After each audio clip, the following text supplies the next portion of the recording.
ടെമ്പറാഡോ L Blanco. അലമാരയിൽ കിരീടങ്ങളൊന്നും വന്നു ചേരാത്തൊരു സീസണിനെ Real ആരാധകർ വിളിക്കുന്ന പേരാണത്. ബേണബ്യൂവിൽ ആളും ആരവങ്ങളും മാറി നിൽക്കുന്ന ചില വർഷങ്ങളുണ്ട്. അങ്ങനെ ഒരു സീസണാണ് അവിടെ കടന്നുപോയത്. എൽ ക്ലാസിക്കോയിലേറ്റ മുറിപ്പാടുകളുടെ നീറ്റലുകൾ ഇനിയും അവർക്ക് മാറിയിട്ടില്ല. ഓരോ അസ്തമയത്തിന് ശേഷവും ഒരു ഉദയം ബേണബ്യൂവിൽ സംഭവിക്കാറുണ്ട്. Fabio Capello, Jose Mourinho, Zinedine Zidane അടക്കമുള്ള പല പ്രമുഖ കോച്ചുമാരും ഒരു ഫ്ലോപ്പ് സീസണിന് ശേഷം റയലിനെ ഇടുത്തിയുയർത്തിയവരാണ്. റയൽ എന്ന ഉറങ്ങിക്കിടന്ന സിംഹത്തെ ഉണർത്താൻ വന്നവനാണോ സാബി അലോൺസോ? റയലിൽ നിന്നും നാം കേൾക്കുന്നതൊരു കൊടുങ്കാറ്റിൻ്റെ വരവാണോ? ഉള്ളത് പറഞ്ഞാൽ യൂറോപ്പിലെ ഏറ്റവും ബെസ്റ്റ് പാസിംഗ് ടീം ഇപ്പോൾ റയലാണ്. ഹൈ സ്പീഡിൽ അതുപോലുള്ള പൊസിഷനുകളിൽ നിന്നും പാസുകൾ നെയ്യുകയെന്നാൽ അത് ബുദ്ധിമുട്ടാണ്.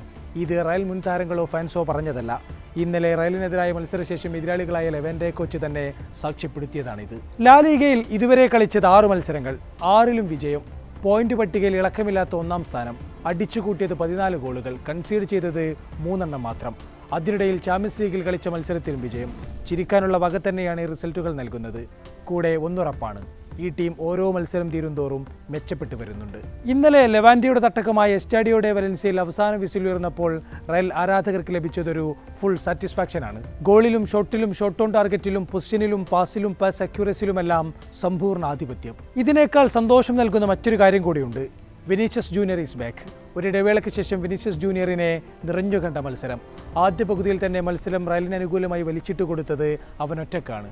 20-ാം മിനിറ്റിൽ വിനീഷ്യസ് തൊടുത്തുവിട്ട ലോങ് റേഞ്ചർ ലെവൻ്റെ ഗോൾ കീപ്പർ പണിപ്പെട്ട് തടുത്തു നിർത്തി. പക്ഷേ മത്സരത്തിൻ്റെ 27-ാം മിനിറ്റ് സാക്ഷിയായത് വിനീഷ്യസ് എന്ന പ്രതിഭയുടെ എക്സിബിഷനാണ്. ഏറെക്കുറെ ഇമ്പോസിബിളായ ഒരു ആംഗിൾ. 7 ലെവൻ്റെ താരങ്ങൾ ബോക്സിന് മുന്നിൽ നിരന്നു നിൽക്കുന്നു. പക്ഷേ ആ നിമിഷത്തിൽ വിനീഷ്യസ് ഒരു മജീഷ്യനാകുകയാണ്. ഇമ്പോസിബിൾ ആംഗിളുകളിൽ നിന്നും മാന്ത്രികത കാണിക്കാറുള്ള ബ്രസീലിയൻ ജീൻ ആ നിമിഷം അയാളിൽ ആവാഹിക്കുന്നു. ഒരു കാരം കോയിൻ തൊടുക്കും പോലെ ബൂട്ട് കൊണ്ടുള്ളൊരു കുത്ത്. ലെവൻ്റെയുടെ ചങ്കു തകർക്കാൻ അത് ധാരാളമായിരുന്നു. മോഡ്രിച്ചിൻ്റെ ക്ലാസ്സിലിരുന്നാണ് ഈ ട്രിവേല കിക്ക് പഠിച്ചത് എന്നാണ് വിനീഷ്യസ് മത്സരശേഷം പറഞ്ഞത്. പിന്നാലെ 37-ാം മിനിറ്റിലും കണ്ടു വിനീഷ്യസിൻ്റെ ചടുല താളം. ഒരു മൗറീഞ്ഞോ സ്റ്റൈൽ കൗണ്ടറിൽ ഓടിക്കയറിയ വിനീഷ്യസ് മസ്റ്റുൻറ്റാനോക്ക് പന്ത് മറിച്ചു നൽകുന്നു. അവസരം നഷ്ടമാകാതെ മസ്റ്റുൻറ്റാനോ അത് വലയിലേക്ക് തൊടുത്തു. അർജന്റീൻ കൗമാരതാരം ലോസ് ബ്ലാങ്കോസിന് നൽകുന്ന ആദ്യത്തെ ഗോൾ. മറ്റൊരു അർജന്റീനക്കാരനായ ആൽഫ്രഡോ ഡി സ്റ്റെഫാനോ റയലിനായി ആദ്യ ഗോൾ കുറിച്ചതും സെപ്റ്റംബർ 23-നാണെന്നത് ചരിത്രത്തിൻ്റെ യാദൃശ്ചികതയാകാം. 2-ാം പകുതി എംബാപ്പയ്ക്കായി മാറ്റിവെക്കപ്പെട്ടതായിരുന്നു. 61-ാം മിനിറ്റിൽ മുളപൊട്ടിയ ഒരു കൗണ്ടർ. ലെവാൻ്റെ പ്രതിരോധ ഭടന്മാർ അപകടമണത്ത് പാഞ്ഞോടിയെത്താൻ ശ്രമിച്ചു. പക്ഷേ അർദാ ഗൂളറിൽ നിന്നും പന്ത് സ്വീകരിച്ച് എംബാപ്പെ ബോക്സിലേക്ക് കടന്നു.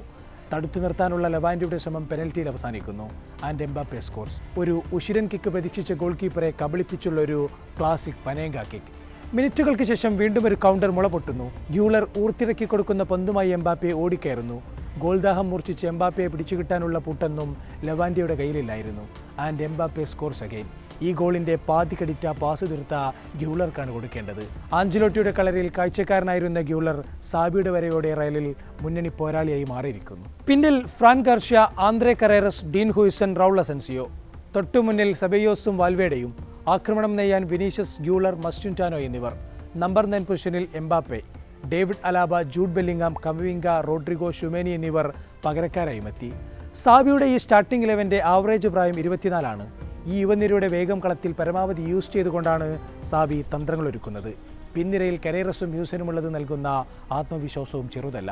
ഗോളുകൾ തടുത്തു നിർത്തുന്നതിനോടൊപ്പം തന്നെ ചാൻസുകളെ മുളയിലേ നുള്ളാനും ഈ സംഘത്തിനാകുന്നു. ഇതുവരെയുള്ളതെല്ലാം മികച്ച റിസൾട്ടുകളാണ്. എങ്കിലും റയലിന് പൂർണ്ണമായും ആശ്വസിക്കാനായി എന്ന് പറയാനായിട്ടില്ല. കാരണം റയലിൻ്റെ മുന്നിലെത്തിയവരിൽ ഇസ്പാനിയോളല്ലാത്ത എല്ലാ എതിരാളികളും ലീഗിൽ താളം കണ്ടെത്താൻ വിഷമിക്കുന്നവരാണ്. അതുകൊണ്ട് തന്നെ വരാനിരിക്കുന്ന ദിനങ്ങളാണ് ഈ ടീമിനെ വിലയിരുത്തേണ്ടത്. സെപ്റ്റംബർ 27-ന് മാഡ്രിഡ് ഡെർബി, ഒക്ടോബർ 5-ന് വിയാറയിൽ, ഒക്ടോബർ 23-ന് യുവൻറ്റസ്, 27-ന് എൽ ക്ലാസിക്കോ, നവംബർ 3-ന് വലൻസിയ, നവംബർ 5-ന് ആൻഫീൽഡിൽ. സാബിക്ക് പോരാടാനും തെളിയിക്കാനും ഇനിയും ഏറെ ബാക്കിയുണ്ട്. ഇതൊരു തുടക്കം മാത്രമാണ്. ഞങ്ങളൊരു കൺസ്ട്രക്ഷൻ ഫേസിലാണ്. ഇപ്പോൾ 51 ദിവസമായി ഇവിടെ. ഒരുപാട് ദൂരം ഇനിയും ഓടാനുണ്ട്. ഞങ്ങളൊരു സോളിഡ് ഫൗണ്ടേഷൻ ഉണ്ടാക്കുകയാണ്, പക്ഷേ ഇനിയും മെച്ചപ്പെടാനുണ്ട്. സാബി ടീമിനെ വിലയിരുത്തുന്നത് ഇങ്ങനെയാണ്. അതെ, സാബിയെയും ടീമിനെയും ഇനിയുള്ള മത്സരങ്ങൾ വിലയിരുത്തും.